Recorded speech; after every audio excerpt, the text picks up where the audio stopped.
نیز کوشش اس بات کی کریں کہ افطار کے وقت سے 15-20 منٹ پہلے، یہ انتہائی پرائم ٹائم ہوتا ہے، اس میں چولہا بند، تلنے کی چیزیں بند، سکون کے ساتھ سب کے سب دسترخوان پہ بیٹھے اللہ کی طرف متوجہ ہو جائیں، دعا کریں۔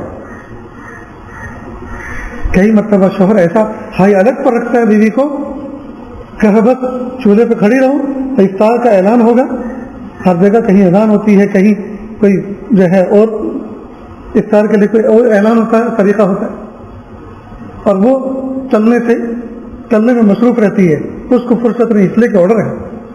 یہ غلط بات، کیا ضرورت ہے اتنا گرم کھانے کی؟ اگر 10-15 منٹ پہلے عورت کو فارغ کر دیں اور ان کو بھی دعا مانگنے کا موقع دیں تو آخر اس کے بھی تو دل میں کچھ جذبات ہیں، اور وہ جو دعا کرے گی کس کے لیے کرے گی؟ وہ اپنی زندگی کی خوشحالی کے لیے کرے گی، اس میں آپ بھی تو شریک ہیں۔ اس کی خوشحالی تبھی تو ہوگی جب آپ خوشحال ہوں گے، آپ کو راحت ہوگی، آپ کو چین و سکون ہوگا، تبھی تو اس کو چین ملے گا۔ بھلا آپ کی بے چینی میں اس کو چین کیسے آ سکتا ہے؟ تو اگر وہ اپنا چین اور سکون مانگ رہی ہے تو درپردہ وہ آپ کے لیے سکون اور چین مانگ رہی ہے،